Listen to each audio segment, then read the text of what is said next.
Friends, कैसे हैं आप सब। आज हम पढ़ेंगे rain on the roof class 9 chapter 3। तो इस चैप्टर के पोएट हैं कोर्स्किनी। आप इनका फेस देख सकते हैं, लेकिन इनका फेस ब्लर आ रहा होगा। तो देखिए, इसमें दिया गया है कि इस चैप्टर में कि जब आसमान में डार्क क्लाउड्स आते हैं तो रेनिंग होती है। तो चलिए हम अपनी पोएम को स्टार्ट करते हैं। When the humid shadow hover over all the starry spaces and the melancholy darkness gently weeps in rainy tears, what a bliss to press the pillow of a cottage chamber bed and the lie listening to the patter of the soft rain overhead.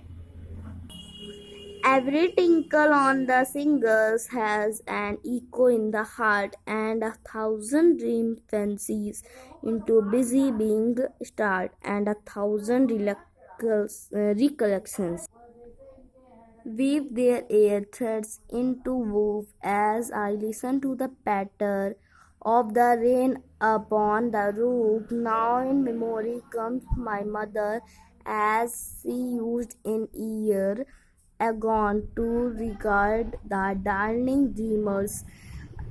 She left them till the dawn. Oh, I feel her fond look on me as I listen to this refrain, which is played upon the shingles by the pattern of the rain.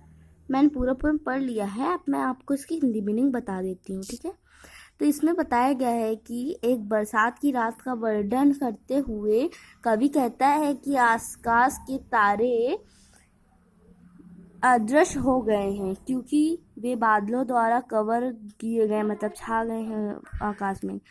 आमतौर पर अंधेरे का नकारात्मक अर्थ है और कवि इस नियम का कोई अपवाद नहीं करता है।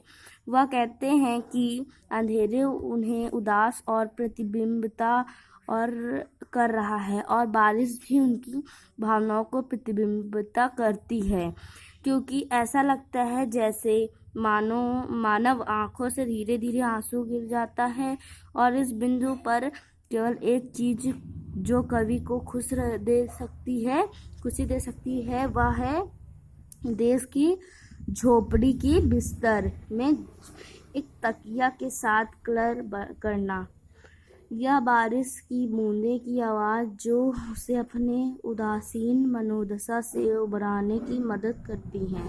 कवि का वर्णन है कि कैसे बारिश की बूंदों के रूप में वे छत के दाद पर गिरते हैं।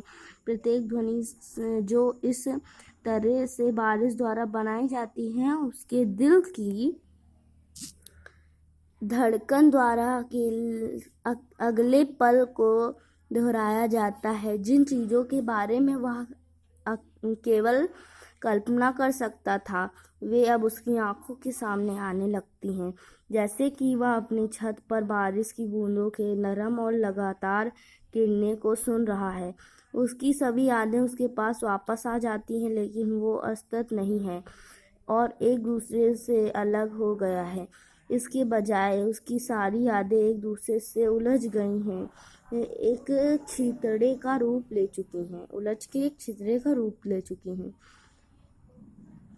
वह पहली मेमोरी का वर्णन करता है, मतलब फ्यूचर का, पहले का वर्णन करता है, सोचता है जैसे वह वास्तव में पैचवर्क के बीच पहचान सकता है कि उसकी सभी यादें एक साथ मिसिंग द्वारा बनाई गई हैं। वह याद करता है कि कितने साल पहले बचपन में उसकी माँ उसे और उसके भाई बहनों को नीचे देखती थी क्योंकि वे सो रहे थे और सुखद सपने देख रहे थे।